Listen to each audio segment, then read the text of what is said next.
बिस्मिल्लाहिर्रहमानिर्रहीम। 10th class lecture number 8A। इसमें हमने एक्सरसाइज 8.1 डिस्कस करनी है और स्मार्ट सिलेबस के मुताबिक एक ही क्वेश्चन है इसके अंदर। अब देखें, गिवन हमें बताया गया कि measurement AC is equal to 1 centimetre, measurement BC is equal to 2 centimetre, measure angle C जो सा है वो 120 डिग्री है और कहा यह जा रहा है कि कंप्यूट द लेंथ AB, यानी AB की जो लेंथ है ये हमने फाइंड करनी है and area of triangle ABC, और हमने एरिया भी फाइंड करना है ABC। ठीक है, तो सोल्यूशन में मैंने लिखा, क्योंकि तीनों साइड्स तो गिवन थी, दो साइड्स गिवन थी और एक एंगल गिवन है, थर्ड साइड हमने मालूम करनी है और एरिया भी फाइंड करना है। ठीक है, अच्छा हम इनकी मेजरमेंट्स लिख लेते हैं। यहाँ पर देखें, यहाँ पर हमें ये तो हमसे पूछा गया, ठीक है, ये तो हमने मालूम करना है। उसके बाद AC 1 सेंटीमीटर है, ठीक है, और BC हमें बताया हुआ 2 सेंटीमीटर है, ठीक है।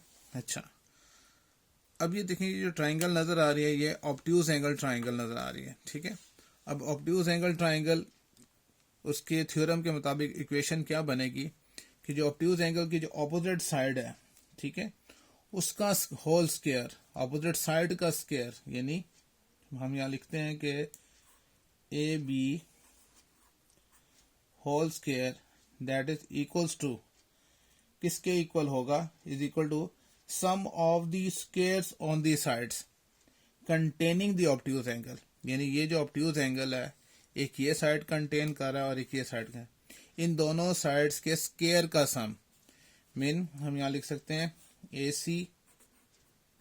AC का होल स्क्वायर प्लस BC का होल स्क्वायर, ठीक है। और थ्योरम के मुताबिक क्या है, टुगेदर का मतलब क्या होता है, plus twice with the twice the rectangle contained by one of the side, यानी ये वाली side, one of the sides and the projection on it, और इस साइड के ऊपर जो प्रोजेक्शन है किसका, ऑफ द अदर, दूसरी साइड का जो सा है प्रोजेक्शन इसके इक्वल है, यानी 2 टाइम्स ऑफ AC और CD। तो ये तो हमने जो इक्वेशन बनाई थ्योरम के मुताबिक, जो थ्योरम था उसके मुताबिक। अब इनकी हम वैल्यूज पुट करते हैं। AB तो हमने फाइंड करना, ये तो ऐसे रहेगा, यानी AB का whole square is equal to AC है 1, उसका होल स्क्वायर, BC है 2 का whole square, 2 times of AC mean 1 और CD ये साथ आ जाएगा। अच्छा, तो AB का whole square is equal to 1 का स्क्वायर 1 होता है, 2 का square 4, 2 1 the 2 times of CD। AB whole square is equal to 5 plus 2 times of CD। अब देखें यहाँ पर, अगर CD हो, ये वाला हिस्सा अगर हमें मालूम हो, उसकी वैल्यू यहाँ पुट करें तो हम बआसानी AB जो रिक्वायर्ड थी वो मालूम कर सकते हैं। अब क्या करेंगे, हम इस ट्राइंगल को सेपरेट कर लेते हैं। इस CD को मालूम करने के लिए हम ये ट्राइंगल जो सी है वो सेपरेट कर लेते हैं। देखें, हम ये ट्राइंगल बना लेते हैं। यहाँ पर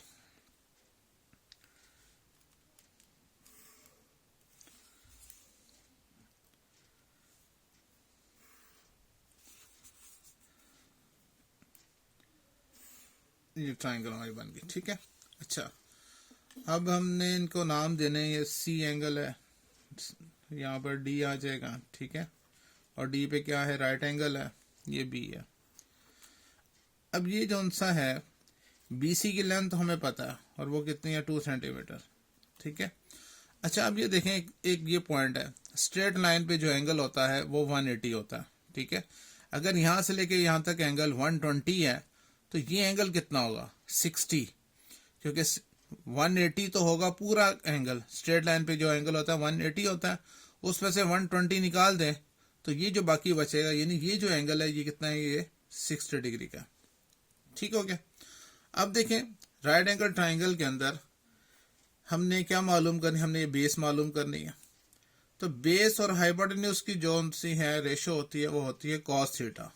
ठीक है, तो हमने चूंकि फाइंड करना है, हम यहाँ पे लिख देते हैं कि मेजरमेंट सी डी हम फाइंड करना चाह रहे हैं, यानी ये वाली साइड हमने फाइंड करनी है। तो क्या करेंगे, हम लिखेंगे in triangle C D B cos theta किसके इक्वल होगा, cos theta is equal to base क्या है सी डी और हाइपोटेन्यूज यानी बी सी। ठीक है, तो कॉस एंगल कितना है यहाँ पर 60 डिग्री, तो cos 60 degree is equal to C D, ये तो हमने मालूम करना है, और बी सी कितना है वो 2 है। ठीक है, इसको मजीद कैलकुलेट करते हैं। cos 60 की वैल्यू क्या होती है, हम कैलकुलेटर से cos 60 की वैल्यू निकाल लेते हैं। cos 60 1/2 आ जाएगा, यानी इसकी वैल्यू क्या आ गई 1/2। तो हम लिखते हैं यहाँ पर 1/2 is equal to C D तो हमने मालूम करना था, और ओवर में क्या है 2 है। ठीक है, cos 60 की वैल्यू पुट कर दी 1/2 और सी डी ओवर 2 आ गया, वही आ गया। ठीक है, अब 2 यहाँ पर डिवाइड हो रहा है, इस तरफ आकर मल्टीप्लाई हो जाएगा। तो हम लिखेंगे measurement C D that is equals to 2/2 which is equals to 1 centimetre. तो इस तरह से हमने जो सा मेजरमेंट सी डी फाइंड कर ली, और वो है 1 सेंटीमीटर। ठीक है, अब देखें जो इक्वेशन थी हमारी, ये वाली जो हम कैलकुलेट कर रहे थे, इसको हम इक्वेशन 1 का नाम दे दें। अब सी डी की वैल्यू हम कहाँ पुट करेंगे, इक्वेशन 1 में। तो लिखते हैं put measurement C D is equal to 1 centimetre in equation 1। अब इक्वेशन 1 क्या थी, ए बी का whole square is equal to 5 plus 2 times of C D. अब सी डी की जगह क्या लिखेंगे 1, तो 5 2 1 2 इज इक्वल टू क्या आ जाएगा 7। तो हम इस तरह से जो ए बी की जो मेजरमेंट है वो हमने होल स्क्वायर जो है वो 7 आ गया। क्योंकि हमने तो ए बी की वैल्यू फाइंड करनी है, तो क्या करेंगे, taking square root on both sides, क्योंकि हमने स्क्वायर खत्म करना है, तो लिखेंगे taking square root on both sides, दोनों साइड्स का हमने स्क्वायर रूट लेना। ठीक है, तो लेफ्ट साइड पे हो जाएगा ए बी का होल स्क्वायर, और इस तरफ भी हम लेंगे, तो ये तो आ जाएगा मेजरमेंट ए बी जो रिक्वायर्ड थी 7 का स्क्वायर रूट 7 फाइंड करें तो 2.645 है, 5 7 है तो 2.646। तो हम लिखेंगे यहाँ पर 2.646 सेंटीमीटर, ये हमारे पास आ गई, रिक्वायर्ड लेंथ आ गई। अब हमने एरिया फाइंड करना है। दूसरी जो चीज हमने फाइंड करनी थी that is area of triangle A B C, ये हमने फाइंड करना है। ठीक है ना, क्योंकि हमने शुरू में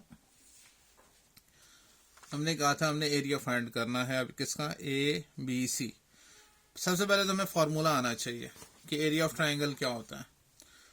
तो लिखते हैं यहाँ पे फॉर्मूला कि area of triangle A B C वो equal to half into base into height.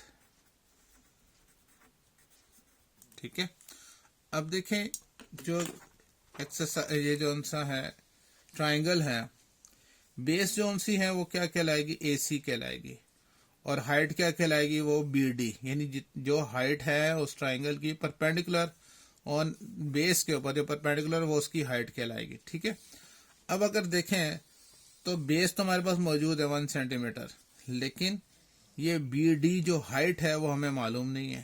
तो इसका मतलब पहले हमें हाइट मालूम करनी होगी। तो हम यहाँ पे लिखेंगे, हमने जो फाइंड करना है मेजरमेंट बी डी फाइंड करना, ठीक है।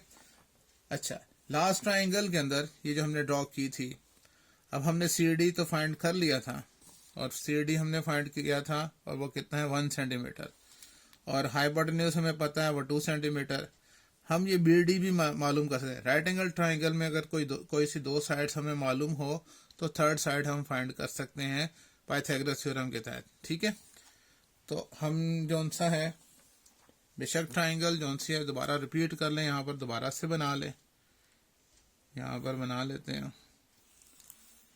इस तरह से।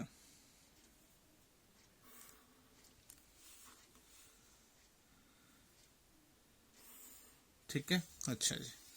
और ट्राइंगल के ये सी वैल्यू है, ठीक है, ये डी है, बी, ठीक है, और ये जौन सा था ये तो एंगल हमने बताया था ये 60 डिग्री है, बी सी 2 सेंटीमीटर, और सी डी जौन सा है वो 1 सेंटीमीटर है। ये हमने अब मालूम करना है। तो by using Pythagoras theorem, by using Pythagoras theorem. अब थ्योरम क्या कहता है, हाइपोटेन्यूज का whole square is equal to base का स्क्वायर प्लस परपेंडिकुलर स्क्वायर।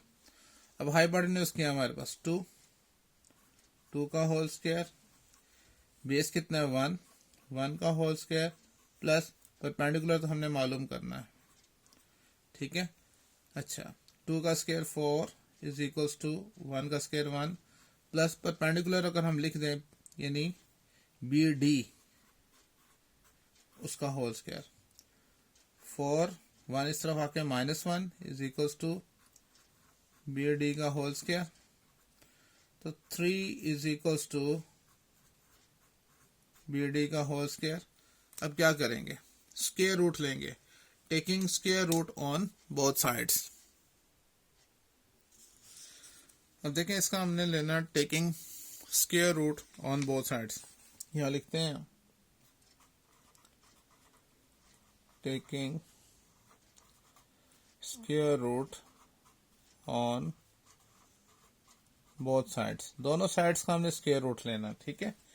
तो इधर आ जाएगा बी डी का होल स्क्वायर इसका स्क्वायर रूट और स्क्वायर रूट 3 ये आ जाएगा, ठीक है। अच्छा, अब देखें जौन सा है ये तो कट जाएगा, तो मेजरमेंट बी डी जौन सा है वो हमने फाइंड कर लिया स्क्वायर रूट 3 सेंटीमीटर, ठीक है। ये हमने ये निकाल लिया। अब हम एरिया ऑफ ट्राइंगल फाइंड कर सकते हैं।